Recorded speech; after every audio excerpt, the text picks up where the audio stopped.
stomach of the Russian president, Vladimir Putin, is gravely ill, fighting for his life, allegedly the victim of poisoning. It's not the first time the a Putin foe has been put in that situation, and he's not the only Putin foe to come down with a baffling or deadly ailment. Our Brian Todd has been looking into all of this for us. Brian, what are you finding out? Wolf, this week, President Trump has been reluctant to label Vladimir Putin a killer, but there is a long history of suspicious attacks that many link to the Russian president, including one of a political opponent who tonight may be on his deathbed.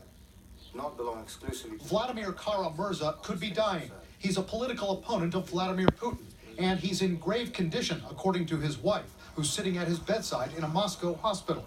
This comes nearly 2 years after he says he was poisoned and almost died. According to his lawyer, doctors say a toxic substance is to blame for this latest illness. Kara-Murza's wife says there's someone to blame. The Russian government and President Putin are responsible for what happened to my husband 2 years ago, and now, one way or another. I'm not saying that they are the ones who did that, but they created such a climate in our country that actually encourages this kind of behavior. On the Senate floor, speaking about Kara-Murza's case, Senator John McCain flat out called the Russian president a killer. That butcher and thug and KGB colonel. Putin's spokesman tells CNN it's, quote, pure nonsense to make any connections between Kara-Murza's illness and Putin. But Kara-Murza had worked closely with Boris Nemtsov, another prominent opponent of Putin's, who was gunned down near Red Square 2 years ago. This was literally steps from the Kremlin. There are security cameras all over the place. So the idea that you couldn't walk across that bridge and actually be safe is, I think, a signal to everyone that you got to watch your back. Putin condemned the killing, and 5 people were arrested. An investigative committee said at the time it was a contract murder committed by an organized group. We asked former State Department official Sarah Mendelson and other Russia experts the question on many minds this week. Is it fair to call Vladimir Putin a killer? He doesn't necessarily pull the trigger. He has enabled a system where opponents, journalists, activists have been killed. In 2006, investigative journalist Anna Politkovskaya was digging up information on Russian war crimes in Chechnya when she was shot and killed in her Moscow apartment complex.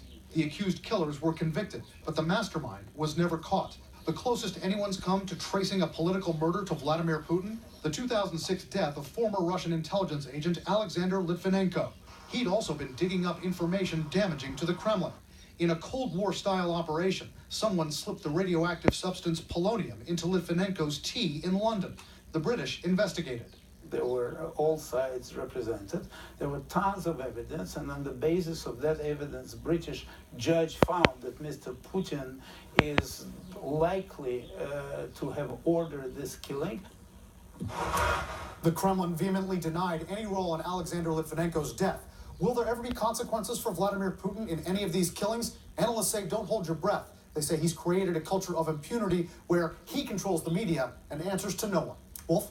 Who typically, Brian, does get the blame in these killings? One group of usual suspects, Wolf, are Chechens and others from the Caucasus. The journalist Anna Politkovskaya, she had been digging up information on Russian abuses in Chechnya. Some Chechens were rounded up and later convicted of her murder. The same with the murder of Boris Nemtsov. The 5 people now on trial for his killing, well, they are all from the Caucasus.